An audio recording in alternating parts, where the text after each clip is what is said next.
Olha só o tema desta noite. Eu sou suspeito, mas eu amei esse tema.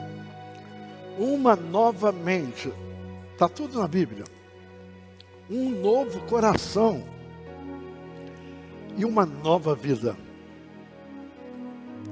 Antes de ler o texto, eu lembrei aqui que os pesquisadores acerca dos animais que voam, principalmente a águia, ela diz que a águia é um animal que não gosta de vida irrenovável, ela está sempre renovando. Tem um momento que a sua penugem, as suas penas ficam velhas. Então ela começa a fazer a troca da penugem. E quando ela faz a troca dessa penugem, ela fica pesada porque nem todas as penas desgarram da pele.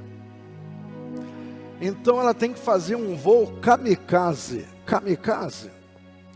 Aquele voo que os japoneses faziam na Segunda Guerra, ele voava com seu avião direto na chaminé do navio. Então ele explodiu o navio com a sua própria vida. Ele chama-se kamikaze. Então a águia faz um voo kamikaze para buscar renovação. Ela faz um esforço sobre-animal, porque se fosse sobre-humano não seria humano, é sobre-animal, e voa o mais alto possível na direção de um lago. Quando ela está no mais alta altitude que ela pôde alcançar, ela dá um mergulho frenético, um mergulho tremendo, e bate na água com tanta força de bico, e vai até o fundo. E quando ela mergulha nas águas, a sua penugem velha se desloca toda. E ela levanta para um voo totalmente nova. Sacode e a penugem toda nova. Deus quer nos falar hoje sobre renovação. E eu quero te convidar para você abrir a sua Bíblia junto comigo. No Evangelho segundo São Mateus, no capítulo de número 18, São Mateus, capítulo de número 18, e verso 23 em diante. São Mateus 18, verso 23 em diante. Ao ler esse texto, você vai ver que não tem muita coisa, não tem nada a ver com o que eu falei diretamente, mas indiretamente sim. O texto diz: por isso o reino dos céus pode comparar-se a um certo rei que quis fazer contas com os seus servos. E começando a fazer contas, foi-lhe apresentado um que lhe devia 10.000 talentos. Olha, irmãos, talento é mais ou menos um valor de uma diária, assim, valor de uma diária, de trabalho de sol a sol. E não tendo ele com quem pagar, o seu senhor mandou que ele e sua mulher e seus filhos fossem vendidos com tudo quanto tinha, para que a dívida se lhe pagasse. Então aquele servo, prostrando-se, o reverenciava, dizendo: Senhor, ser generoso para comigo, e tudo te pagarei. É só até aqui que eu quero ler, porque se for mais adiante, nós vamos até meia-noite, aí fica muito tarde, não é? Quantos necessitam de oração? Você que está assistindo esta live, está em casa, eu posso lhes garantir uma coisa: esta live está sendo produzida por tua culpa, você que está em casa. Porque o povo aqui de dentro não necessita dessa live, porque já está ouvindo diretamente, ao vivo, presencialmente. Mas em honra a você que não pode se deslocar até aqui, e nós respeitamos isso mesmo, não incentivamos ninguém que venha à igreja tendo preocupações, e nada disso. Vem quem se achar firme para vir. Então nós vamos orar por você e por nós que aqui estamos. Pai das luzes, Pai Celestial, em o nome de Jesus, chegamos-nos em Tua santa, bendita e augusta presença, te agradecendo o grande privilégio que temos, de uma vez mais neste dia falarmos contigo. Fale aos nossos corações. Senhor, nós estamos alviçareiros esta noite para pregar a Tua palavra. Estamos sentindo o toque da Tua presença, estamos sentindo a Tua graça. Oh Deus querido, manifeste, Senhor, o Teu Espírito sobre todas as vidas aqui presentes e também aqueles que estão do outro lado desta tela. Para a glória do nome de Jesus nós oramos agradecidos. Amém. Eu quero repetir que me encanta muito a questão de mente nova, mente renovada. A Bíblia fala que em Cristo nós teremos a nossa mente renovada. Tem pessoas que ainda não envelheceu, mas está com a mente velha. E também um novo coração. Um coração dado por Deus. E aí vem uma nova vida. Nós estamos vivendo neste momento no mundo ferido. Estamos vivendo um mundo doente e cheio de mágoas. Nós olhamos hoje na TV, eu particularmente não tenho condições emocionais para assistir nenhum jornal da televisão. Olha, eu não proíbo nada, Deus me livre e guarde, cada um é dono do seu nariz, cada um faça o que bem entender na sua casa. E nem prego contra isso, eu estou dizendo, a minha pessoa não suporta jornalista. Não suporta. Então, as famílias estão sofridas. Hoje, o divórcio atinge, segure bem aí, 60% dos casamentos. E eu estou falando isso aqui com um número ainda aquém a realidade, a verdade. Porque tem alguns momentos que a gente lê notícias que em cada 5 casamentos, 3 vão à derrota. E o maior motivo do divórcio, ele vem pela incapacidade de exercer perdão. É isso. Porque sem perdão não há casamento que suporte. Sem perdão não há relacionamento que suporte. Sem perdão não há comunhão entre irmãos que suporte. Sabe por quê? Todos nós somos da cabeça aos pés cheios de erro, cheios de defeito, cheios de falha, dos quais eu sou o maior. E o pecado mais presente nos relacionamentos é o pecado da mágoa. Pessoas que guardam mágoa. E essas pessoas que guardam mágoa, elas são suscetíveis a ter doenças gravíssimas. Eu me lembro do irmão do Collor, o Pedro Collor de Mello. Ele tinha tanto ciúme do irmão, porque o irmão tinha atingido o marco máximo da autoridade no país, sendo mandatário principal, que é o presidente da República. Ele, com isso, ele criou no seu crânio 4 tumores malignos. Por quê? Porque ele deu espaço para mágoa, deu espaço para coisa ruim. E nós perdoamos só por causa de uma coisa: nós perdoamos porque já fomos perdoados. Todos nós que perdoamos já sofremos o perdão, o benefício, sofremos o benefício do perdão. Em Colossenses, no capítulo 3, verso 13, diz assim: suportando-vos uns aos outros e perdoando-vos uns aos outros, se algum tiver queixa contra o outro, assim como Cristo vos perdoou, assim fazei vós também. O perdão não é um pedido, é uma ordem. E a linguagem está, irmãos, no verbo de autoridade de Deus. Ser cristão é ter uma nova natureza.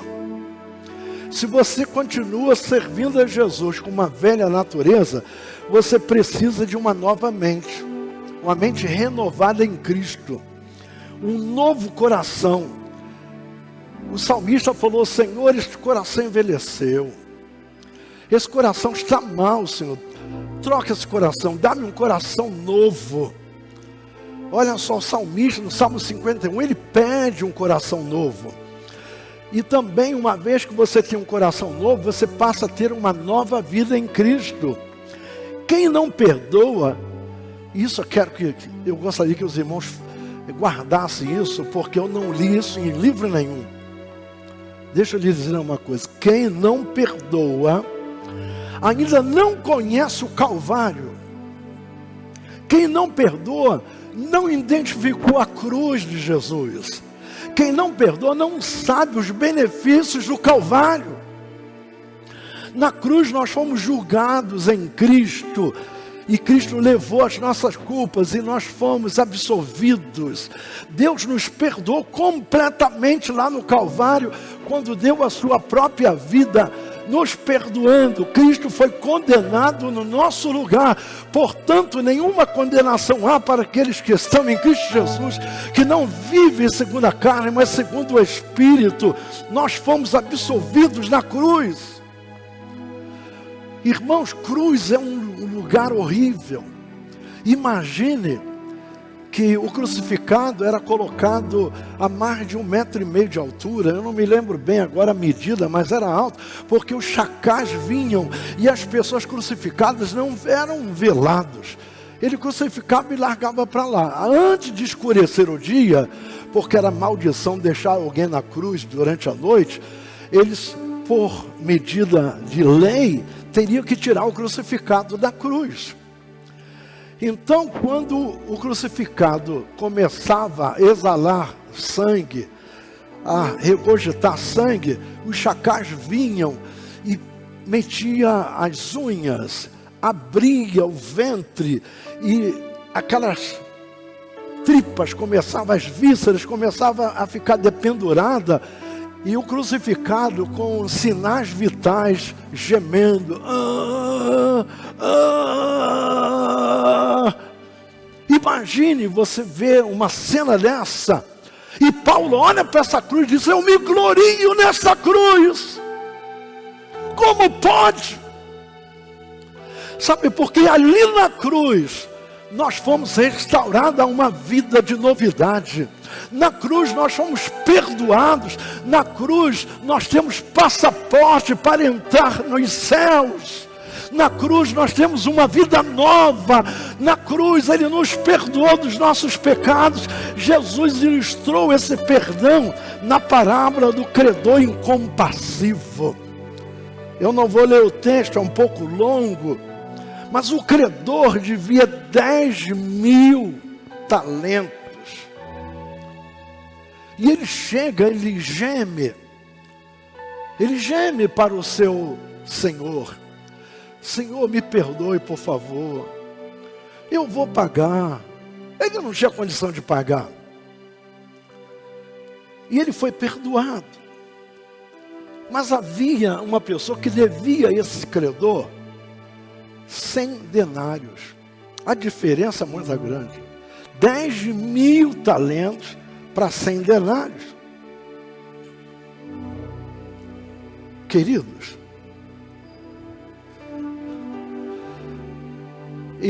a primeira coisa que ele fez, depois de ser perdoado da dívida, foi ir atrás da pessoa que devia dinheiro a ele. Pouquinho. Era quase nada perto da dívida que ele foi perdoado. E ele começa a oprimir aquele homem. Oprimir, fazendo ameaças. E isso chegou no ouvido do homem que perdoou ele, os 10.000 denários. Os talentos, 10.000 talentos. A palavra denário, daí vem a palavra dinheiro. E foi lá e falou assim: olha, você não presta. Eu te perdoei daquela grande dívida e você não teve misericórdia dessa família. Não teve misericórdia. e condenou ele às trevas exteriores. E aí eu me lembrei de uma história que acho que eu já contei aqui, de um tesoureiro, que ele era um homem de Deus, sem dúvida nenhuma, e era um homem correto. Só que vinha uma pessoa e pediu um vale a ele, emprestado, coisa como se a igreja fosse um banco. Aí ele emprestava para um, emprestava para outro, até um ponto que o caixa da tesouraria só tinha papel. Chegou um dia que ele teve que prestar contas ao presbitério da igreja. E ele chegou sem ter condições e disse: olha, eu sou aposentado e eu devo tanto, o dinheiro é tão grande que eu tenho que vender minha casa para poder pagar essa dívida. Então quebrou os corações ali do presbitério, ele aposentado ter que voltar a pagar aluguel para poder devolver o dinheiro que ele tinha emprestado, e o pessoal não volta para pagar. De cada 10, 20 não volta. Quando nós assumimos aqui, tinha um monte de papel assim, gente que pegou dinheiro para gravar CD, naquele tempo era fita de cassete, coisa assim, gente que pegou dinheiro para isso, para aquilo outro. E eu cheguei, reuni o presbitério e falei o seguinte: irmãos, não adianta cobrar essa gente. O jeito é a gente pegar um livro novo, apagar, perdoar todas as dívidas e nunca mais fazer esse tipo de empréstimo, até porque a igreja não tem dinheiro para isso. A igreja que tem dinheiro sobrando é uma igreja, irmãos, que tem alguma coisa errada. Que ela está sempre aplicando, sempre trabalhando, sempre renovando, sempre fazendo obra. Não tem dinheiro sobrando. Igreja não há tempo, não sobra dinheiro. Empresa, sim, eles fazem caixa, mas igreja não dá para fazer caixa. O presbitério achou por bem perdoar a dívida daquele tesoureiro para que ele não tivesse que vender a sua casa. Com uma condição: ele não tinha mais condição de continuar tesoureiro, porque provou que ele não serve para ser tesoureiro. Acontece o seguinte: quando o pastor escolhe um tesoureiro, ele escolhe um tesoureiro, primeiro que ele tem que ter confiança nesse tesoureiro, tem que ter uma amizade pessoal, e esse tesoureiro precisa ser abastado, ou seja, ele precisa ter um emprego, ele precisa ter uma renda, que ele não venha cair na tentação de roubar. Porque, irmãos, o dinheiro é a raiz de todos os males. Aí ele não pôde mais continuar como tesoureiro, mas ele foi perdoado, ele não precisava vender a casa. Passado algum tempo, ele foi alçado a dirigente de uma congregação. Na reunião do presbitério, isso anos depois, ele veio trazendo uma história parecida com a dele, só que era do tesoureiro dele atual, lá da congregação. E o presbitério todo, unanimemente, resolveu perdoar aquele homem que teve um desvio na tesouraria. Mas teve um que não queria, peremptoriamente, não queria perdoar.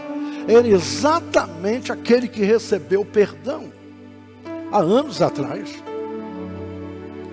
Ele não queria perdoar. E como ele não quis perdoar, um presbítero mais antigo, e eu conheço, esse presbítero já está no céu, levantou e falou: Senhor, me perdoe eu ter que cavar túmulo para levantar coisa morta. Mas o Senhor cometeu esse mesmo erro, e nós todos aqui resolvemos te perdoar, e agora nós queremos perdoar essa pessoa, e você é o único que não quer liberar o perdão. Irmãos, quem não perdoa não pode ser nem ofertante, nem dizimista. Deus não recebe a oferta de uma pessoa magoada que não perdoa. O dízimo tem que ser deixado de lado. Vai lá, procura teu irmão, te conserta com ele, vem, deita a tua oferta. Em Mateus, no capítulo 5, verso 23 e 24, diz: portanto, se trouxeres a tua oferta ao altar, e aí te lembrares que teu irmão tem alguma coisa contra ti, deixa ali, diante do altar, a tua oferta, e vai reconciliar-te primeiro com teu irmão. E depois vem e apresenta a tua oferta. Deus leva tão em consideração essa questão da mágoa, que nem recebe a oferta. A tua oferta cheia de mágoa não tem valor na casa de Deus. É uma oferta desgraçada, não tem valor. Então há uma necessidade de perdão. Sem perdão nós não sobrevivemos. Nenhum relacionamento sobrevive sem perdão. Paulo vai dizer na segunda carta aos Coríntios, no capítulo 2 e verso 10, quem não perdoa é vencido por Satanás. Eu sempre falo aqui que perdão não é sentimento, é atitude. Ou você perdoa ou fica odiando. Olha só o que diz segunda carta aos Coríntios 2:10. E a quem perdoar-lhes alguma coisa, também eu, porque o que eu também perdoei, se é que tenho perdoado, por amor de vós o fiz na presença de Cristo. Palavras de Paulo. Para que não sejamos vencidos por Satanás. Irmãos, deixa eu lhe falar uma coisa. Estes dias aqui atrás, não vou falar nome de ninguém não, viu? Não vou falar nome de ninguém. Eu recebi umas fotos de um hospital Duque que foi reinaugurado, com máquinas de primeiro mundo. Eu gostei tanto daquilo, porque toda hora a gente recebe aí: pastor, meu irmão não tem plano de saúde, meu pai, meu tio, será que você consegue alguma coisa? Eu ligo para minha filha, ela entra nessa demanda, de cada 10 casos, 9 ela consegue. Não deveria ser assim. Claro, a saúde tem que ser para todos, não tem que ter demanda nenhuma, a pessoa tem que ir lá. Mas eu coloquei: irmãos, eu não sabia de tantos inimigos que eu tinha. O pessoal começaram a bater no prefeito. Na verdade estava batendo em mim, porque o prefeito é meu amigo. Hoje mesmo ele me abençoou com uma situação que só mesmo Deus. Aí o que eu tive que fazer? As pessoas aproveitar, pessoas que já foram daqui, pessoas daqui, metendo o cacete. Aí eu ainda fiz uma menção assim: olha, se o político não faz, o pau come, tá certo, ok? Tem que reclamar mesmo. Mas se faz, o pau come da mesma maneira. Então, quando os nossos filhos fazem coisa errada, você vai lá, puxa a orelha dele, dá um sapinha, dá uma chinelada. Mas quando ele faz coisa boa, você deve elogiar. Sabe o que eu fiz? Eu apaguei o pôster. Apaguei, porque eu não sabia que tinha tanto crente doente. Tem que olhar lá quem foi que postou aquilo. Não importa quem é o alvo, mas quem foi que postou. Ah, foi o pastor Davi? Não vou falar nada não. É meu amigo. Quem foi que postou? O pau come em cima de quem? De quem postou. Pessoas que andam magoadas. Sabe, essas pessoas vão para o céu quando morrer. Para o céu da boca do jacaré. O presidente americano, Donald Trump, falei certo, acho que é isso mesmo, esses nomes são difíceis. Ele deu um testemunho que eu fiquei maravilhado. Ele não apenas deu testemunho, ele mostrou. Nos Estados Unidos não havia, estão vivos, um policial branco e um ex-marginal negro. Esse policial branco prendeu o negro porque pegou ele no erro. E esse negro pegou uma pena altíssima nos Estados Unidos. Eu creio que uma pessoa, quando pega uma pena dessa, e sabe quem foi que prendeu ele, quem foi que deu testemunho contra ele, deve ficar com muita raiva. Quando eu sair daqui, quando eu sair daqui, esse cara vai comer capim pela raiz. Deixa eu sair daqui, uma hora eu vou sair, não é? O tempo foi passando, alguém pregou o evangelho para esse negro. Esse negro aceitou Jesus. E começou a dar bom testemunho dentro do cárcere. E acabou sendo colocado em liberdade. A primeira coisa que ele fez, quando ele teve a liberdade, foi procurar o policial branco, a pele. E aí, irmãos, encontra. O policial tinha aceitado Jesus também, e ele também. Se abraçaram e começaram a ter atitude de oração junto. Começaram a marcar horários para orar junto, sem nenhum rancor, sem uma mágoa. Aí ele falou assim, o negro falou para o policial branco: eu estou usando negro, mas não estou dizendo preto, estou falando negro, é raça. Falou assim: olha, policial, eu tive muita raiva e tive até ódio de você cada dia que eu estava naquela cadeia. Mas quando eu tive encontro com Jesus, Ele limpou o meu coração. Ele me deu uma nova vida, um novo coração. E eu passei a te amar. Porque eu era uma pessoa errada. E eu tive vontade de te encontrar. E agora eu estou liberto, te encontrei para te abraçar. Ele falou: eu também sou crente, então vamos orar juntos, vamos pregar. Donald Trump colocou os dois na frente da câmera na Casa Branca. Você pode procurar aí na internet que você vai achar esse testemunho. Por que que esse ex-marginal, este homem negro, passou a amar aquele algoz? Sabe por quê? Porque ele recebeu um novo coração, uma nova vida, porque ele foi transformado numa vida nova completamente. E agora estão pregando: perdoar é esquecer, e esquecer não é amnésia. Fale comigo: esquecer não é amnésia. Se alguém faz coisa errada contra você, você perdoa se tiver capacidade para perdoar, mas você não tem amnésia, você vai lembrar, só que você vai lembrar sem aquele sentimento mau. Você vai lembrar, mas sem maldade no coração. Vai apenas lembrar. Então, não é lançar mais no rosto do outro que você perdoou. Se você perdoou, não pode mais lançar no rosto do outro. Se perdoou, está perdoado. Você pode lembrar, mas sem sentir raiva. Eu falei esses dias que não ressentir é uma dádiva. Não ressentir. Mas não ter ressentimento é um dom de Deus.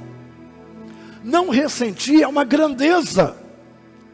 Mas não guardar ressentimento é dádiva de Deus. E o perdão, ele não tem limites. Qual é o limite do perdão? Irmãos, o limite do perdão é Deus. Você encontrou com Deus, então acabou. Não há limite. Quando você encontra com Deus, o limite é Deus. Ou seja, na sua totalidade. A Bíblia diz em Lucas 17, verso 4: e se pecar contra ti 7 vezes no dia, e 7 vezes no dia vier ter contigo dizendo: arrependo-me, perdoa-lhe. Perdoa-lhe. Agora nós precisamos aprender a ser crente. Nós não aprendemos a dar o outro lado ainda. Eu creio que eu ainda não aprendi. Creio que se alguém me der um tapa, provavelmente vai levar de volta. Mas Deus está trabalhando comigo. O nosso limite é o perdão de Deus. Qual foi o perdão que Ele nos deu? Fale comigo: sem limite. porque é obra da graça em nós. Se é obra da graça em nós, não tem limite. Pedro, certa feita, ele ficou intrigado sobre a necessidade de perdoar. E ele quis agradar a Jesus. Eu gosto muito desse texto. Fala: Senhor, devo eu perdoar 7 vezes? Eu costumo dizer que Pedro foi um grande cara de pau em falar para Jesus: 7 vezes, Senhor? Eu pergunto para uma esposa aqui: teu marido te trai uma vez, você perdoa, é natural. Trai a segunda vez, você perdoa. Trai a terceira vez, você perdoa. Será que tu vai perdoar na quarta? Trai na quinta vez, tu vai perdoar? Trai na sexta, tu vai perdoar? Isso vale para os homens também. Trai na 7ª vez, você vai perdoar? Irmãos, na verdade, Pedro, humanamente falando, ele não teria capacidade de perdoar 3 vezes. Ele não teria. Nenhum de nós. Nós somos fracos, debilitados. E Jesus fala uma palavra para Pedro, que Pedro ficou, irmãos, impactado. Ele não esperava aquilo. Traduzindo o que Jesus falou para ele, seria assim, um grifo meu aqui: Pedro, você não é capaz de perdoar 3 vezes, você está perguntando se deve perdoar 7? Esse é um grifo meu. Mas se eu te capacitar, também é um grifo. Não está escrito lá. Se eu te capacitar, você vai perdoar 7 vezes. 70 vezes 7. Olha, é um número infinito. 70 vezes 7. Agora, para perdoar nesse nível, eu preciso ter o coração de Deus. Para perdoar nesse nível, eu preciso ter o limite de Deus. Está no limite dele. Eu preciso estar aos pés da cruz. Eu preciso receber os benefícios do Calvário. Eu preciso deixar que o sangue do Calvário me lave da cabeça aos pés. O perdão que oferecemos deve ser a nossa própria prática de vida. Ela precisa ser um estilo de vida. Sabe o que é isso? Estilo de vida? Todo mundo tem o seu próprio estilo. Eu tenho o meu estilo de vida. Em Mateus, no capítulo 6, verso 12, diz assim: perdoa as nossas dívidas, assim como nós perdoamos aos nossos devedores. Será que nós temos essa capacidade de fazer esta oração? Senhor, perdoa as minhas dívidas da forma que eu também tenho perdoado a quem me deve. Será que nós temos isso?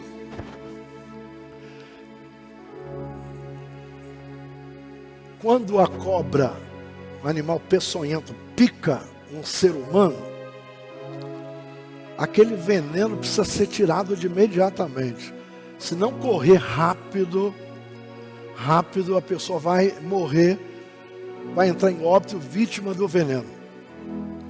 Normalmente se faz um torniquete para que o sangue não passe naquela artéria ali. Faz um torniquete, sai correndo, de preferência levando a cobra, para que seja identificada a cobra, porque é exatamente do animal peçonhento que se tira a peçonha, que é o veneno, para trabalhar o soro antiofídico. O perdão é um antídoto. Ele restaura os laços quebrados. A pessoa que está com mágoa é uma pessoa manietada, é uma pessoa algemada. E a pessoa que você está com raiva, que você está magoado, está nem aí para você, está dormindo de roncar, deita e dorme. Dorme a noite toda e você se vira na cama, de um lado para o outro, nutrindo aquela raiva, nutrindo aquela mágoa, nutrindo aquela tristeza. E aquilo vai te amargurando. Sabe, uma pessoa amargurada, ao conversar com uma pessoa amargurada, você até se sente mal. Uma pessoa, quando chega perto de mim amargurada, me atinge. Eu sinto aquele espírito negativo, ruim. Eu tenho até que orar, Senhor, tem misericórdia, meu Deus, que coisa. Você já viu falar do olho seca-pimenteira? Já ouviu falar? Isso existe. Minha mãe disse que aquela rosa bonita, pessoa, dona Helena, mas que flor tão linda. Quando a pessoa virava as costas, a rosa, olhar de seca-pimenteira. Uma pessoa magoada, cheia, sabe, de sujeira no coração, quando ela chega perto da gente, ela passa a transmitir coisa ruim. E a gente precisa orar para Deus tirar isso. E eu quero caminhar por término dessa live, trazendo aqui uma ilustração linda de José do Egito.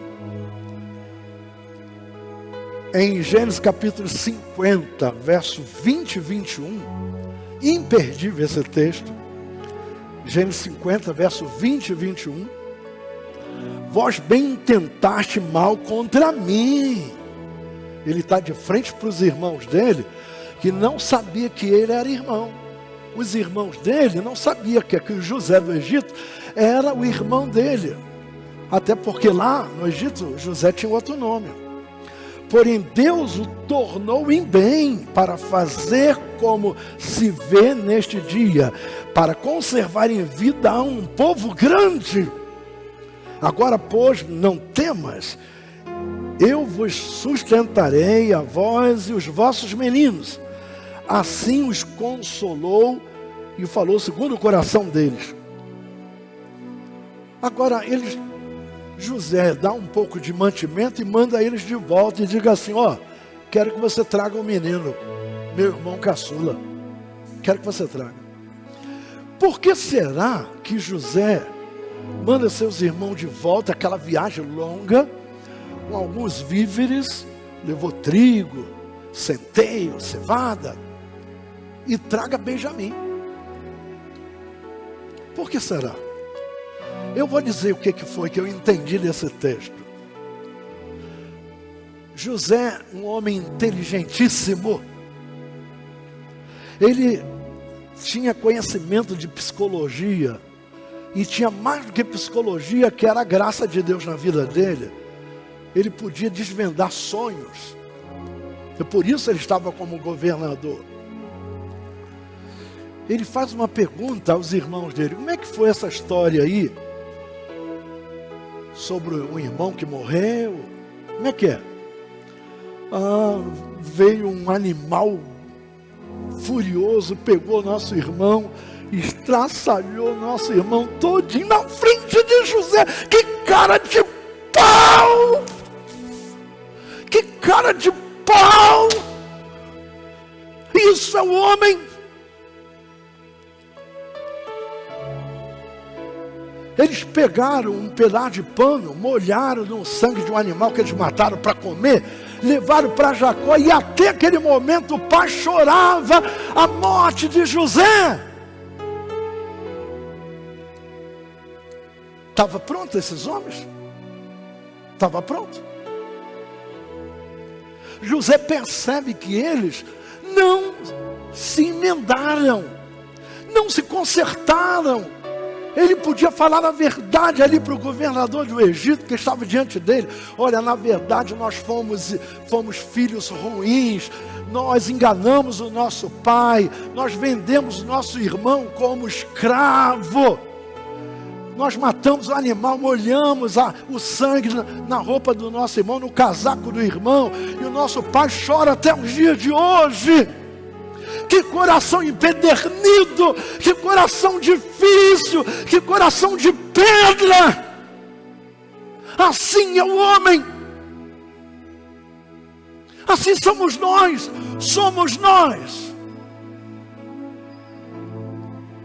Eles podiam, naquele momento, receber a revelação: olha, meu querido, sou eu, José.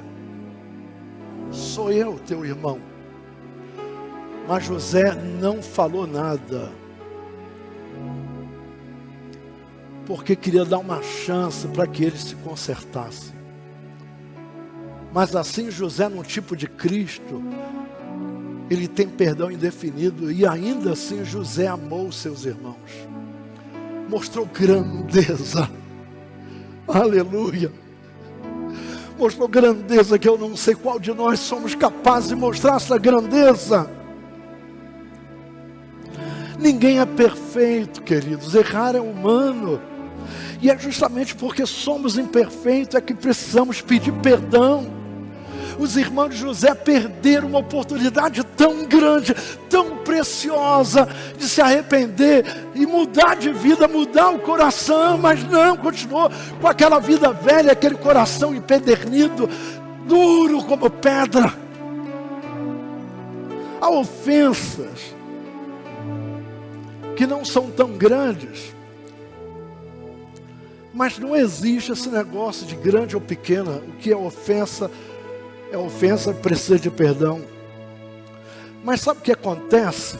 As coisas pequenas são as que mais destroem a gente. Veja só o gafanhoto, pequenininho assim. Menor do que esse meu dedo mínimo aqui. E muito mais leve. Quando bate numa lavoura, destrói a lavoura toda. As pequenas coisas que nós não consertamos na nossa vida. As pequenas coisas. Eu creio que tem pessoas que elas são tão baixas, tão pequenas, que ela não cabe na nossa vida.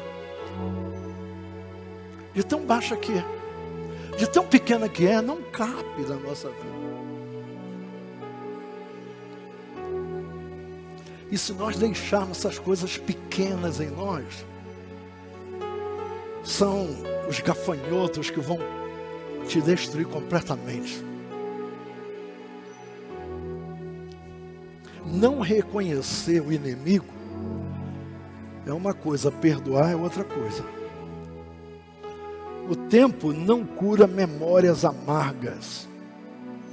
Fale comigo, o tempo não cura memórias amargas. Sabe aquela esposa que gosta de ouvir o que o marido fala com o filho? Ou que fala com o empregado? A mãe de Jacó está ouvindo ali que o seu esposo está dizendo assim: olha, eu vou comer um guisado e vou dar a bênção completamente para você, viu, meu filho? Está falando com o mais velho. E aquela mulher, ela tinha uma profecia que dizia o seguinte: o maior servirá ao menor. Olha só que coisa. Quem era maior? Esaú. Então, quando Esaú sai para fazer a caça, a mãe de Jacó chama ele e fala: pega uma ovelha. Ela pega ela rapidinho, vamos fazer um guisado aqui para o teu pai, você vai receber a bênção. Como se quisesse dar uma mãozinha para Deus. E agora Jacó come, mas antes, porém, ele tem uma dúvida: você mesmo, meu filho? Sou eu. Ele passa a mão no peito, o peito dele era pelado e o peito de Esaú era peludo. Mas o que faz Jacó? Veste alguma coisa de pelo de ovelha, e então, quando o pai passa a mão no peito, sente um pelo. Mas, irmãos, é muito diferente o pelo do homem, o pelo de um animal, e a pele já sem vida. É muito diferente. Eu sempre, quando falo dessa mensagem, eu digo que Deus sabe de todas as coisas, que Deus fala o coração, e Deus não iria usar um patriarca parvo, bobo, menino. Eu creio que Deus falou assim: ó, Isaac, não é esse não, mas é esse que eu quero. Eu tenho um propósito na vida desse. Porque Jacó, quando nasce, ele não nasce como primogênito, ele nasce depois. Irmãos, nasceu agarrado nos pés do irmão. E ele dá todas as bênçãos para Jacó, quando deveria dar para Esaú. Quando Esaú chega, ele fica furioso, quer até matar o irmão. Mas aí a mãe vai mediando. Sabe como é que é a mãe, né? Aquele espírito de mãe, tanto faz ser o maior quanto o menor, ela gosta igual. Falou: meu filho, ó, vai lá para Mesopotâmia, lá para a terra de Labão, meu irmão, vai lá para casa do teu tio, vai para lá. Teu irmão está furioso demais, vai. E ele saiu fugido. Chega lá, ele trabalha 20 anos. 20 anos ele tinha uma culpa no coração. 20 anos ele tinha uma mágoa com ele mesmo, porque ele fez uma coisa errada. E Esaú, nas terras onde ele vivia, ele tinha ódio do irmão. 20 anos aquele ódio não diminuía. Aquela memória do ódio crescia cada vez mais.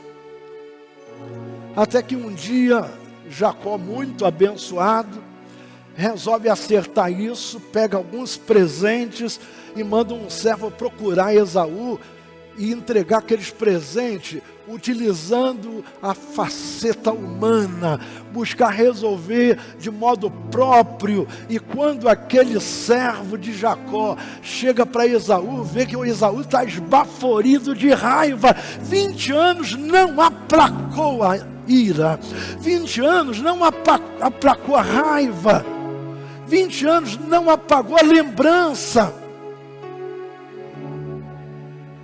Jacó quis usar malandragem, mandando presente. Mas nessa noite Deus está falando de uma nova mente, de um novo coração, de uma nova vida. Então Jacó pensou assim: eu tenho que fugir para conservar minhas duas esposas, meus filhos, e vai até o Val de Jaboque. O que é Val? É um lugar estreito, onde você pode atravessar um rio, ou pulando na pedra, ou quem sabe não é muito profundo. No Val de Jaboque, naquele lugar, ele despediu a sua família e ficou ali esperando que o seu irmão estava a caminho para matá-lo, e ele tinha que lutar até o último momento. Ele, quando vê um vulto, ele puxa da espada. Olha, nem é um homem de espada, não é um espadachim. Ele é um pastor que cuida da ovelha. Pastor não sabe atirar, pastor não sabe dar tiro, não sabe dar facada, pastor não sabe nada disso. Pastor é um dependente de Deus. Ele vê aquele vulto, ele puxa a espada e começa a lutar com aquele vulto. Só que não era Esaú, era um anjo. Sabe quem era? Jesus pré-encarnado. A Bíblia diz que ele lutou com Deus. E ele está quase morrendo de cansaço, e o anjo nem suava. Foi quando o anjo tocou na juntura da coxa e ele desabou. A partir dali, quando ele andava, ele mancava. Porque quando você tem um encontro com Deus, você não sai incólume.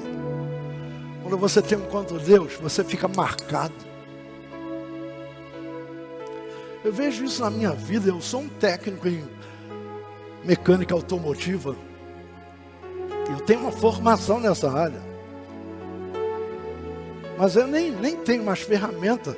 Eu levo meu carro para concessionária. Sabe por quê? Minhas mãos não são mais para mexer com mecânica. Minhas mãos é para manusear a palavra de Deus. Eu estou marcado.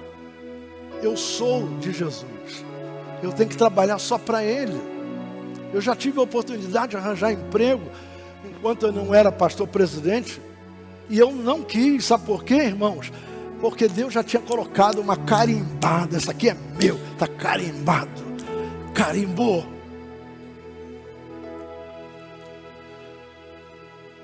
Aí o anjo se agarra com ele e diz: me solta, me deixa aí, porque já a alva está chegando. E o anjo vai, e ele sai mancando. De repente, quem ele vê ao longe? Uma pequena cavalaria de uns 50 soldados. E na frente um homem grandão de peito peludo. É Esaú. Vinha com muita raiva. Eu li um livro que diz o seguinte, que Esaú, vou matar esse desgraçado. Não, pera, talvez não seja isso correto, ele é meu irmão. Não, mas ele me roubou, ele me trapaceou, eu vou matar, eu vou esquadrejar ele, eu vou cortar ele no meio, eu vou... Não, mas ele é meu irmão. E de longe, quando ele chegou numa distância, Jacó cai de joelho em humilhação. E ele levanta, cai de joelho novamente na direção do irmão. Levanta e cai de joelho se humilhando. Agora não era aquele Jacó suplantador, enganador. Agora era um novo coração. Glória a Deus. Agora era um homem renovado. Agora era um homem diferente. Ele estava novo. Novamente. Um coração de carne e uma nova vida. Esaú desce do cavalo, a raiva passou, o ódio passou, e ele pega Jacó pela mão e levanta e diz: não se ajoelhe, eu não sou o teu Senhor. Se abraçaram. Agora ali havia uma nova vida, um novo coração. Sabe por quê? Ali reinou uma coisa que é um segredo: perdão. Acabou o medo de ser morto. Acabou o medo. Acabou as algemas. Acabou tudo. E você agora é uma nova criatura em Jesus Cristo, que foi perdoado. Eu quero orar por você nesse momento. Pai das luzes, Rei da glória, Senhor dos senhores, médico dos médicos, médico por excelência, receba, Senhor, nesse momento o nosso quebrantamento.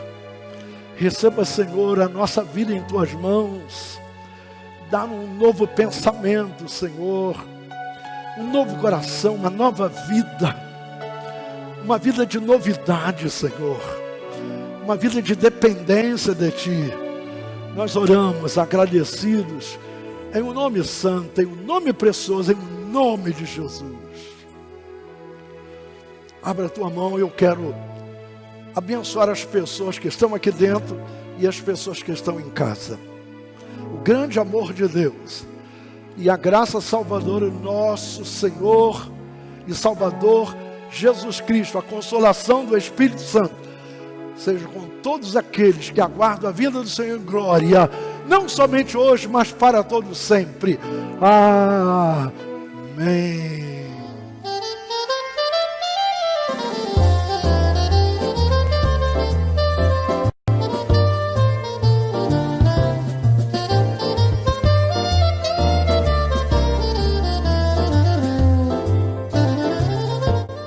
Sabe, irmãos, por que Israel não se desintegrou como nação, que 1700 e tantos anos viveu no exílio?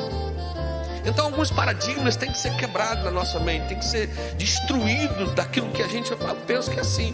Repita agora: um lírio nunca foge. Planta não foge. Planta não foge. E pelo que eu sei, você está plantado.